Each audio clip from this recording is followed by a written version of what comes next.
Good morning. अब जो last हमारी मोटिवेशनल थ्योरी है वो है रूम एक्सपेक्टेंसी थ्योरी, जो कि विक्टर रूम जो है उन्होंने इसको प्रोपाउंड किया है। उन्होंने इस थ्योरी को जो है इन्वेंट करके हम लोगों को बताया है कि ये वाली जो रूम एक्सपेक्टेंसी थ्योरी है क्या होती है। इनके अकॉर्डिंग क्या है, the employ will be motivated to apply great effort. जो एम्प्लॉय मोटिवेटेड होते हैं वो बहुत अच्छे एफर्ट से अपना काम करते हैं when they believe that it would result in performance appraisal and reward such as bonus, incentive and promotion। जब किसी भी एम्प्लॉय को पता चल जाएगा कि हमारा जो मेहनत का फल है हमें वो बोनस, इंसेंटिव, प्रमोशन, रिवॉर्ड, ये सब चीज़ें हमें मिलेंगी जब हमारा परफॉर्मेंस अप्रेजल किया जाएगा, तो वो बहुत ज़्यादा मोटिवेटेड होकर बहुत अच्छी तरीके से मेहनत से, लगन से काम करने लग जाते हैं। It focuses on 3 relationship R S follows. ये 3 रिलेशनशिप जो विक्टर रूम हैं उन्होंने बताई हैं। तो फर्स्ट क्या है आपका effort performance relationship. Effort performance relationship, जिसको उन्होंने एक्सपेक्टेंसी भी कहा है, तो इन्होंने इसमें क्या बोला है कि refers to the perception of an individual. जो भी इंडिविजुअल पर्सन होता है उसके परसेप्शन की यहाँ बात कर रहे हैं कि उसका नज़रिया क्या होता है। That a particular amount of effort will lead to certain level of performance. जो उनका मेहनत करते हैं, वो जो उनका परफॉर्मेंस होता है, जो भी मेहनत का उनका परफॉर्मेंस होता है उसको क्या करते हैं, वो उनका जो नज़रिया होता है किसी भी इंडिविजुअल का, वो इसमें बता रहे हैं कि जो परसेप्शन, जो नज़रिया होता है किसी भी इंडिविजुअल का, किसी भी वो जो भी मेहनत करते हैं, जैसे कि सपोज़ एक टास्क दिया गया है तो उन्होंने उसमें कितनी मेहनत की है। यहाँ पर अमाउंट वाली बात आ गई ना, कितनी मेहनत की है, बहुत ज़्यादा मेहनत की है, थोड़ी बहुत की है, या ऐसे ही टाल दिया है। तो ये उस अकॉर्ड की बात कर रहे हैं जो कि उनको एक जो उनका परफॉर्मेंस लेवल होता है उस लेवल तक उसको पहुंचाते हैं। जैसे कि कहते हैं कि इनका परफॉर्मेंस लेवल बहुत हाई है, इनका मीडियम है, इनका लो है, तो वह हम इसी से ही जज करते हैं।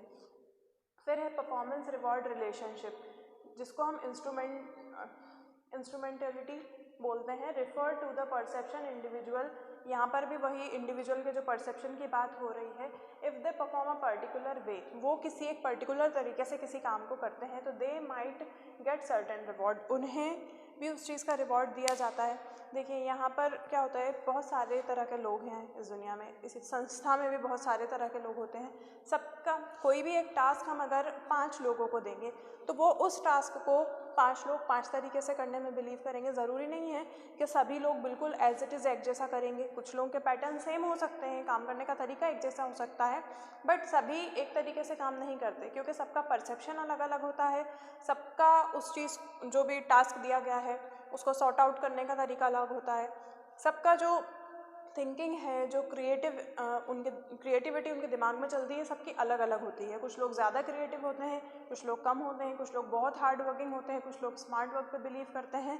ठीक है, तो इस तरह से होता है। फिर थर्ड है आपका रिवॉर्ड पर्सनल गोल रिलेशनशिप, जिसे हम बैलेंस बोल रहे हैं यहाँ पर। तो refers to the perception of individual regarding whether the reward provided by the organization are able to fulfil their personal goal. इन्होंने क्या बोला है कि जो परसेप्शन होता है इंडिविजुअल का, वो क्या कर रहा है, जो उसको रिवॉर्ड दिया जाता है ऑर्गेनाइजेशन में, जब उनके जो गोल्स जो होते हैं वो फुलफिल होते हैं या नहीं होते उससे कोई फ़र्क नहीं पड़ता, बट क्या जो संस्था के गोल हैं वो क्या होना चाहिए, उनका जो एफर्ट है वो उनके जो वर्किंग परफॉर्मेंस होता है उसमें दिखना चाहिए।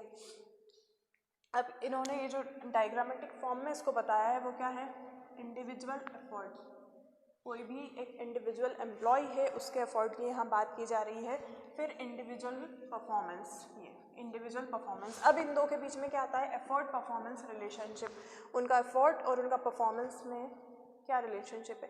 मेहनत तो बहुत की है लेकिन जो परफॉर्मेंस एक्चुअल में जो रिजल्ट निकल के आना चाहिए था वो नहीं निकला है, तो ये उसकी रिलेशनशिप की बात आ रही है। सपोज़ जो उन्होंने मेहनत की है उसका एक बहुत अच्छा परफॉर्मेंस जो है वो निकल के आया है, बहुत अच्छा रिजल्ट जो है वो निकल के आ रहा है, तो फिर क्या होता है यहाँ पर ऑर्गेनाइजेशनल रिवॉर्ड। उनके एफर्ट और उनके परफॉर्मेंस के अकॉर्डिंग उनको क्या दिया जाता है, रिवॉर्ड दिया जाता है। तो परफॉर्मेंस रिवॉर्ड रिलेशनशिप, ये क्या चीज़ हो गई है यहाँ पर, जो भी उनका परफॉर्मेंस था उसका उनका परफॉर्मेंस का और रिवॉर्ड का जो रिलेशनशिप है। कहते हैं ना कि किसको किस अकॉर्डिंग हमने पॉइंट्स दिए हैं, किसको किस अकॉर्डिंग हमने रिवॉर्ड दिया है, तो वो चीज़।